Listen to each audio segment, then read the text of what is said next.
The PlayStation 2, a machine I consider the end of a great retro era. A machine that I got with no controllers, which is kind of a doozy, because with no controllers, games cannot be played. So I set out to foreign lands in search of at least one controller, and in my search, I stumbled across a place 20 minutes from my home called a thrift shop. These are two secondhand, rundown, beat up, and super ugly PlayStation controllers. One is a DualShock free one, and the other one an original PS1 version, and these are in the worst shape. I mean absolutely crap shape. Not even worth picking up. But for €5, I was willing to breathe new life into these. They work at least, but do nothing for anyone's gaming pleasure. With broken thumbsticks, and I think children went all rogue on these with chocolate fingers and markers. It also looks like someone stuck the cable and end part into one's rectum. The white controller is visually looking the worst. It's like someone got hungry and chewed its way through that thumbstick. On the black one, the left thumbstick is derailed from the stick box, but that's fixable.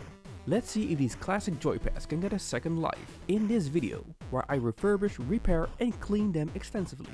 I start out with just cleaning the unit with water tissues, ideal for getting that sticky leftover mess off. The controller first, and then the cable. And yeah, this isn't really how it should look. There's still some leftover in the cracks, but I'll have to clean that with a hot bath. Onto the black controller, which has more dust and dirt than food stains. I cut the tie wrap on the cable, where you can't even see, but this cable is even dirtier than the white controller. Look at that! In order to clean them properly, I opened the first unit, the white one. The controller is held together with just simple Phillips screws, which makes opening a breeze. Opening up reveals that someone spilled liquid on this controller. It's even on the insides. Lucky for me, however, not on the crucial components, which makes for an easy cleanup job. Moving on to dismantling, and this is fairly easy. You just need to keep track on where the components need to be when reassembling the unit. There's this ribbon cable here, connected to the motherboard, which relays back to the inputs, and another screw in the middle of the board, which keeps things snug underneath. I then take out the motherboard partially, as the cable is woven along these plastic pillars. Underneath this plastic cover board, which translates the input to the motherboard, the rubber domes and plastic buttons are tucked away safe, and I take away the L1 and L2 buttons. You can see that the liquid entered the holes, but stopped midway. Of course, we need to clean it more to give a somewhat original look. But first, let's replace these broken and torn down thumbsticks. I ordered some new ones. One is more gray, with the white controller, and the other two are for the black one. Just pop out the sticks from the controller box and place on the new ones. It's as simple as that. Time to throw in the dirty plastic parts into this bucket of fresh water, filled with cleaning deterrent to loosen up the filth. While that's happening, it's time to open up the black controller. Same method with the same screws. And opening this one up reveals a lot. It's not as dirty as the white controller, but has its own bigger problems. First off, the cable for the vibration motor on the left, visually on the right side for you, the viewer, has broken off while dismantling. This is because the motor is way too heavy for the flimsy cables that connect to the motherboard. This board isn't connected to the shell itself, but it's more complex with how the components are tailored in. It's a plastic board with the components on top of it and with the rubber domes and buttons underneath. Time to throw in the shell and plastic components into a bucket of warm water. I'll come back to it later. Back to the white controller, which I give a bath underneath a light stream of water with a soft brush to rinse that last filth from it.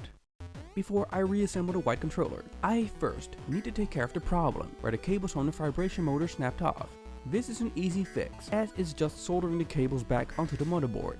And reassembled, this joystick looks like new. The thumbsticks feel great, and so do the buttons. One last thing I need to take care of are those L and R indicators on the top that have been smeared with a black marker. I take a watt pad and dip it with nail polish remover, which takes care of that problem with ease. Now the real fun and problems start with the black controller. The end of the bracket which holds the vibration motor is broken. This is an easy fix, we'll get back to that. The cables have snapped off the motherboard for the vibration motor. We need to fix that as well. Another thing I came across, thanks to all the cleaning, is the fact that the shell itself is cracked at the bottom. The plastic insert here is also broken.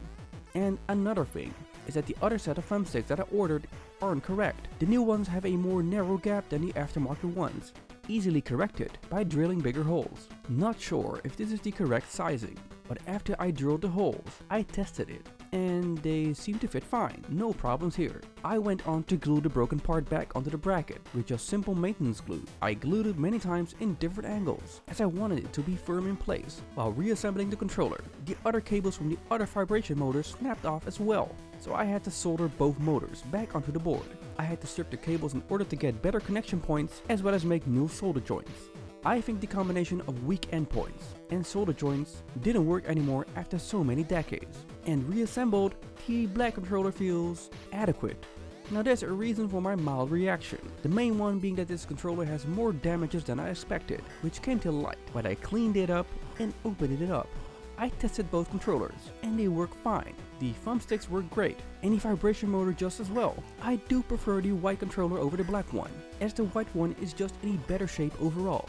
The black one feels like something you would give out to your nephew, and keep the better one for yourself while gaming. But a big but. During the course of searching for new controllers, I stumbled upon this. This is a Bluetooth adapter from Blue Retro.